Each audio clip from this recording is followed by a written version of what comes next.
magaalada Muqdisho caasimada dalka waxaa maanta gaaray wafuud ay kala hogaaminayeen madaxweynayaasha maamulada Puntland iyo Jubaland Saciid Cabdullaahi Deni iyo Axmed Maxamed Islaam Axmed Madoobe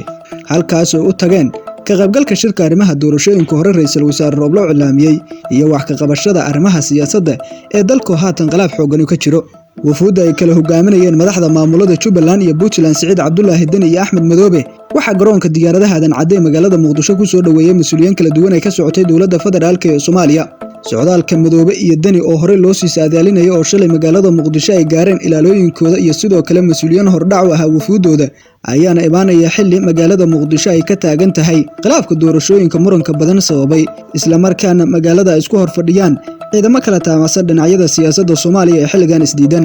madaxweynayaasha Jubaland iyo Puntland waxay horey u ahaayeen labadii madaxweyne ee ajibtay shirka uu ku dhawaaqay golaha wadatashiga qaranka ra'iisul wasaare Roble kaas oo looga arisanaya arrimaha doorashooyinka iyo khilaafka xilligan ka dhax taagan sidii tabashada la qaban loo dhameystiri lahaa isla markaana doorashada dalka loo dadajin lahaa magaalada Muqdisho dhankooda waxaa ku sugan madaxda maamulada Galmudug iyo sidoo kale Hirshabelle Axmed Cabdi Kaari Qorqor iyo sidoo kale Cali Guulaawe Xuseen oo horey maalmo ka hor u gaaray Qorqor waxa la sheegay inuu kulamo uu ka waday magaalada Muqdisho maalmihii dambe uu ku fashilmay isla markaana isaga iyo midowga musharaxiinta siyaasad ahaan waayihii dambe ay isku wanaagsaneen maadaama ay arkaan hal dhinac nin ka socdo isla markaana madaxweyne Farmaajo lagu tirinayo Cali Guulaawe madaxweynaha Hirshabelle dhankiisa waxa uu kulamo ka waday maalmihii dambe magaalada Muqdisho kaas oo wax looga qabanaya siyaasadda cakiran ee xilligan ee Soomaaliya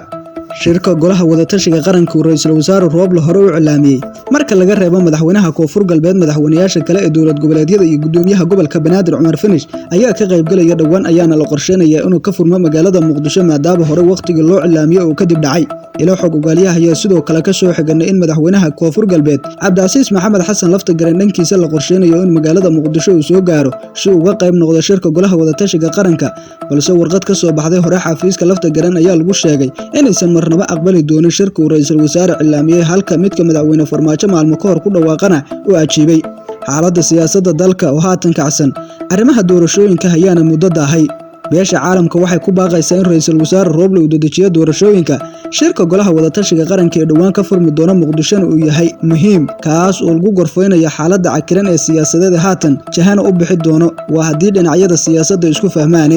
shirka golaha wadatashiga qaranka oo madaxda maamul goboleedyada intooda badan ay Muqdisho u gaareen waxa sidoo kale la qorsheenayaa inay ka qayb galaan midowga musharaxiinta mucaaradka oo maalmihii dambe kulamo joogto ah oo kala kac lahayn u la qaadanayay ra'iisul wasaaraha xukuumadda xilgaarsiinta Maxamed Xuseen Roble tan iyo khilaafka isaga iyo Farmaajo ka dhax qarxay waxa uu garab xoogan ka helay madaxda maamul goboleedyada Jubaland iyo sidoo kale Puntland iyo midowga musharaxiinta dawladaha taageera Soomaaliya waxay xilligan walaac badan ka muujinayaan doorashada dib u dhac sababtay isla markaana saamilayda siyaasadeed ee Soomaaliya xilligan ay isku khilaafsan yihiin sidii loo soo gabagabayn lahaa madaxweynayaasha Jubaland iyo sidoo kale Puntland Saciid Cabdullaahi Deni iyo Axmed Madoobe oo caaw ku hoyanaya magaalada Muqdisho ayaana la qorsheenayaa inay kulamo kala duwan la qaataan dhinacyada siyaasadda ee Muqdisho midowga musharaxiinta ra'iisul wasaare Roble kuwaas oo arrimaha doorashooyinka diiradda lagu saari doono iyo si khilaafka xoogaysta haatan ee Farmaajo iyo Roble loo dami lahaa si doorashada loo ambaqaado inta ayaan warbixintan ku soo gabagabeynayna saaxiibayaal waxa aragtidaada qaybta hoose ee commentiga nagula wadaag muuqaalkana sii share garay page-keena ku soo bir iyo YouTube-keena mahadsanideen